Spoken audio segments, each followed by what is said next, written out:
Hi. For centuries, Europeans have been interested in trade with China.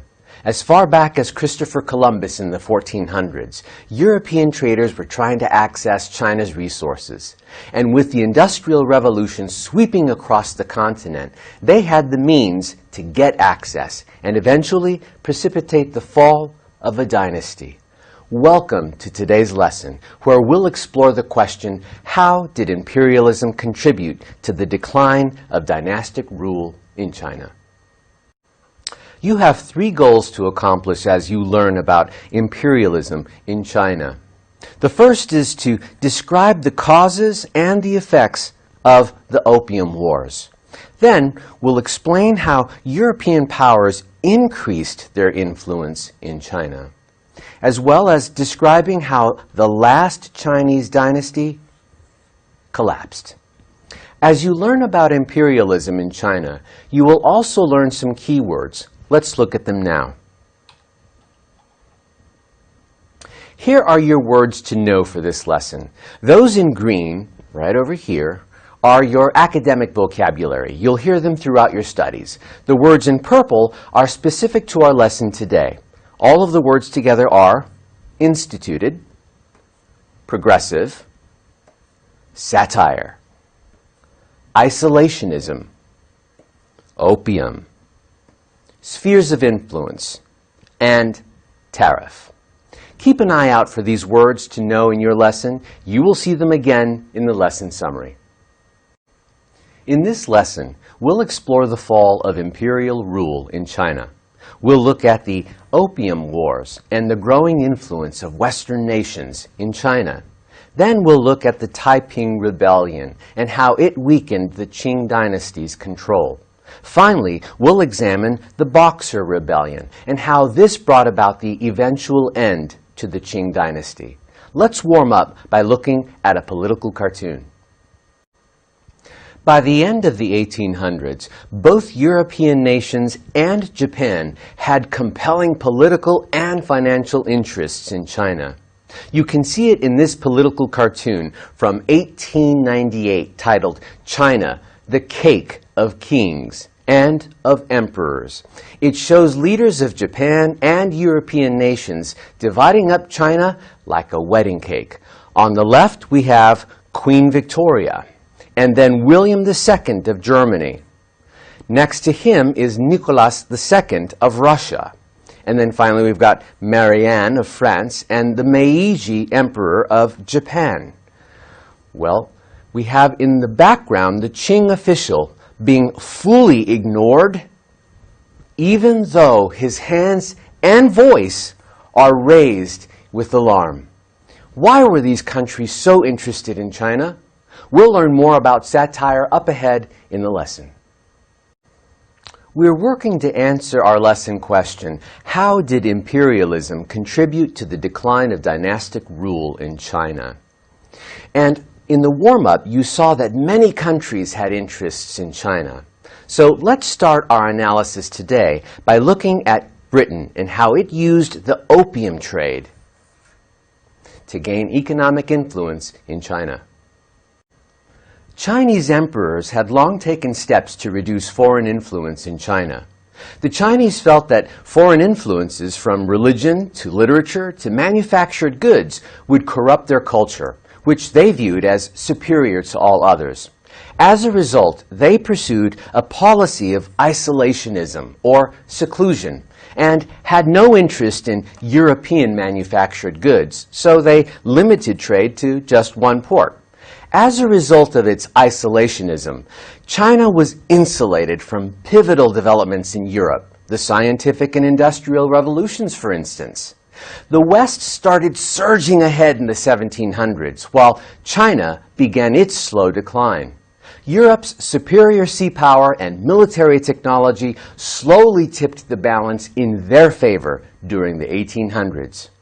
There was one big problem, however. Chinese goods were in huge demand in Europe, especially tea.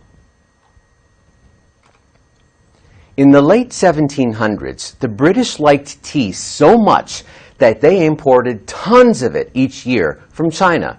But the Chinese did not want to buy British manufactured goods, right? They wanted to be paid in silver. But trade with China had depleted the British treasury of silver, so they were desperate to find something the Chinese would buy. They found it in opium.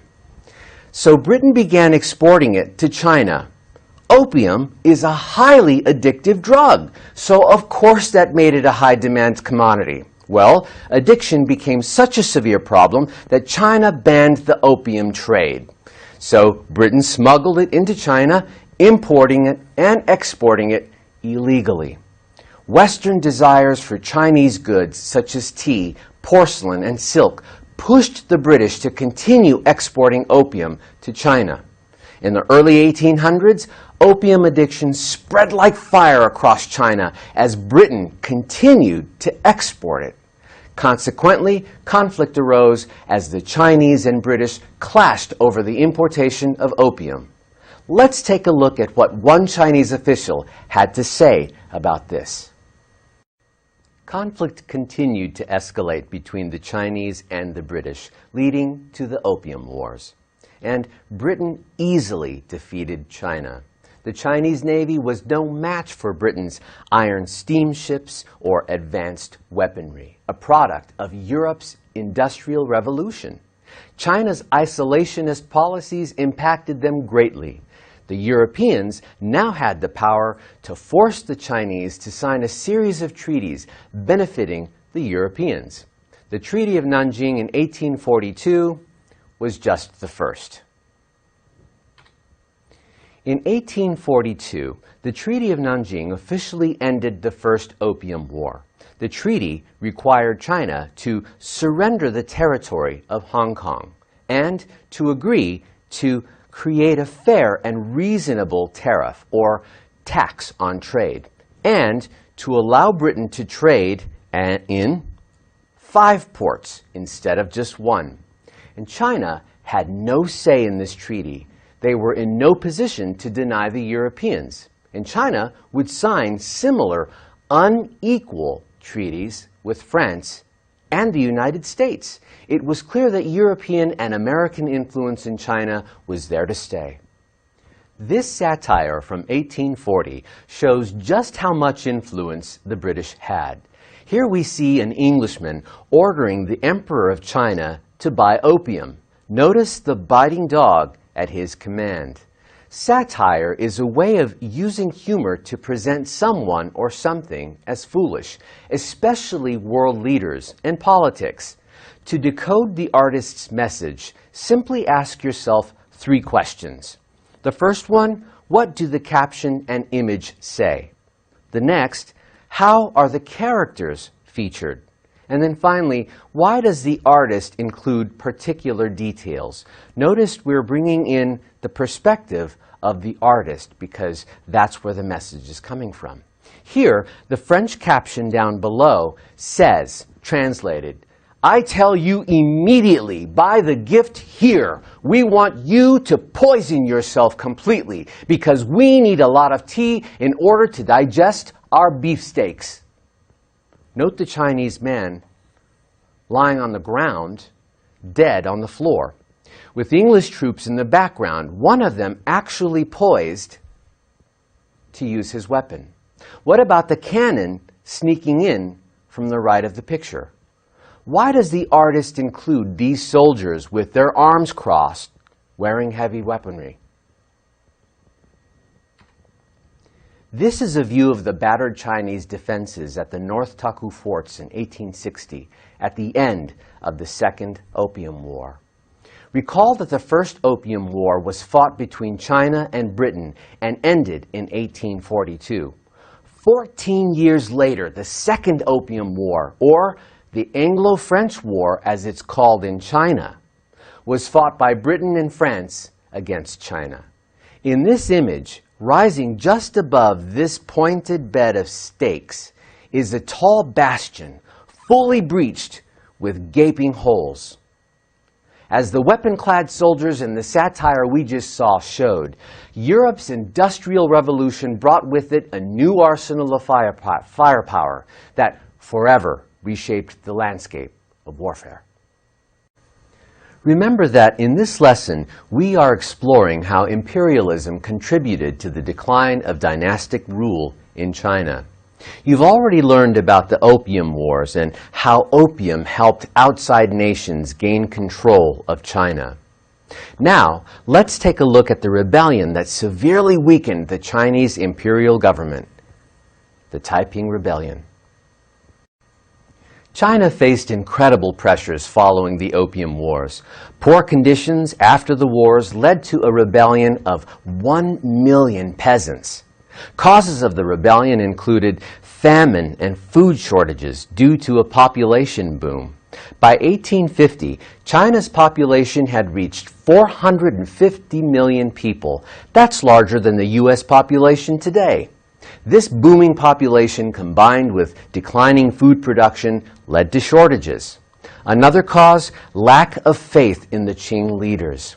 The Qing, or Manchu, leaders were considered outsiders. They came from Manchuria, which is present-day northeastern China.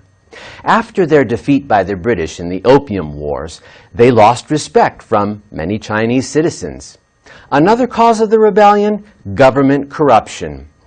The civil service system was failing. Only those willing to bribe officials could work. And of course, high rates of opium addiction.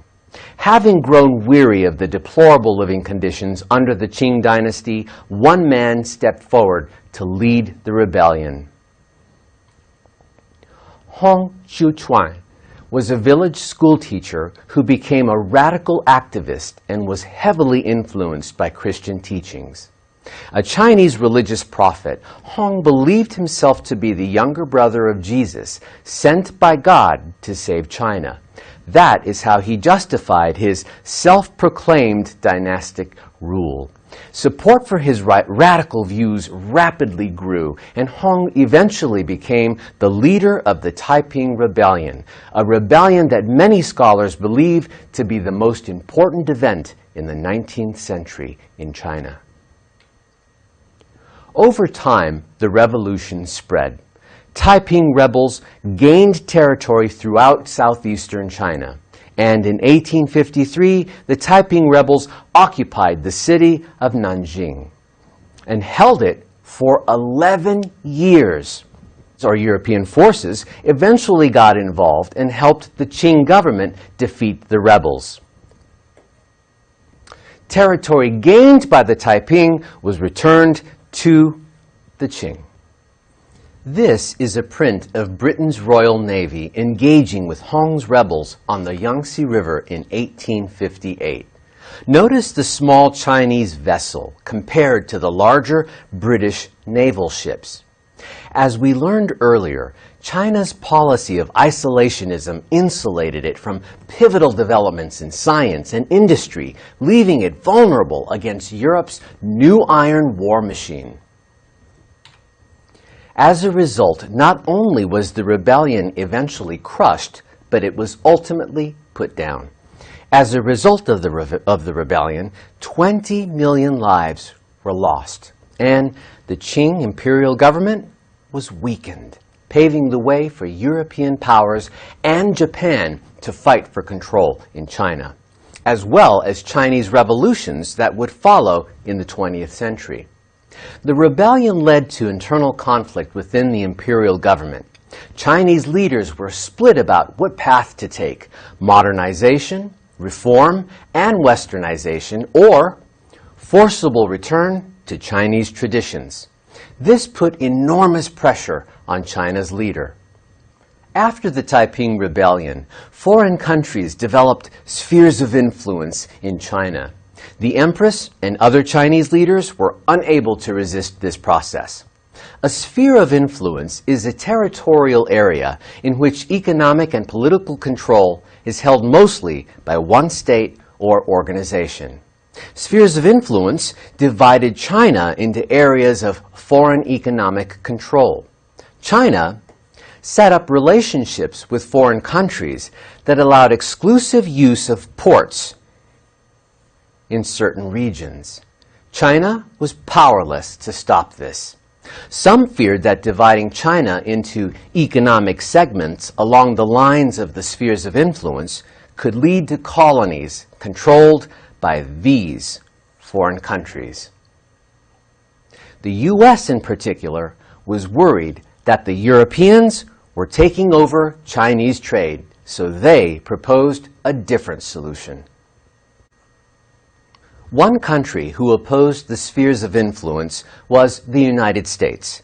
U.S. Secretary of State John Hay established the open door policy.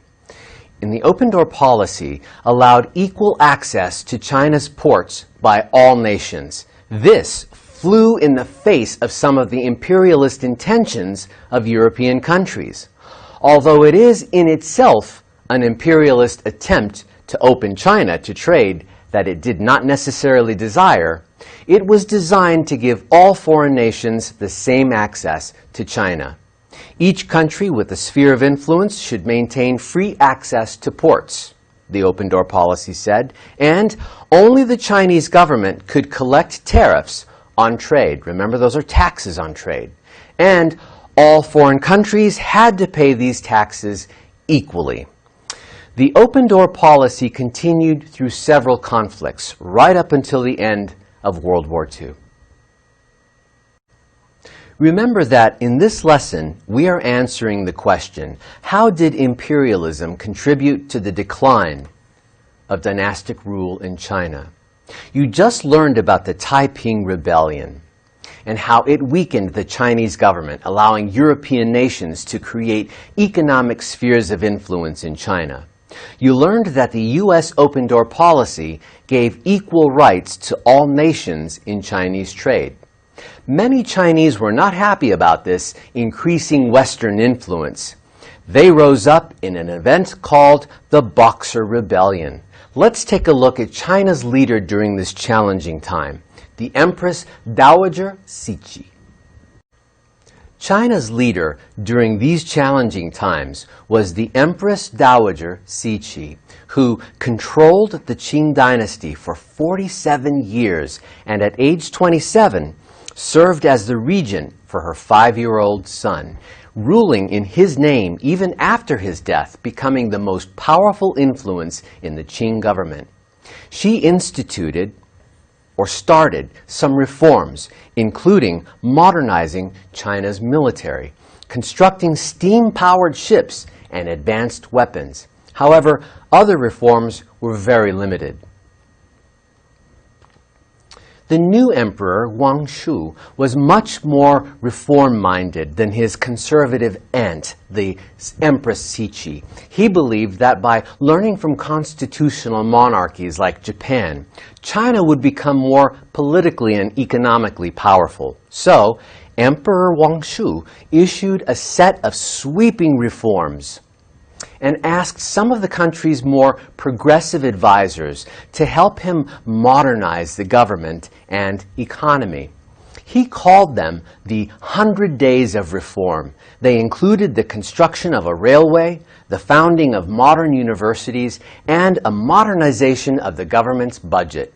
This was a huge threat to the conservative Qing officials, and they persuaded Cixi to back their plan to put an end to his rule. So, Empress Cixi had him arrested and effectively ended his reign. This led to an increase in nationalism in the frustrated population. One such nationalist group was the Boxers.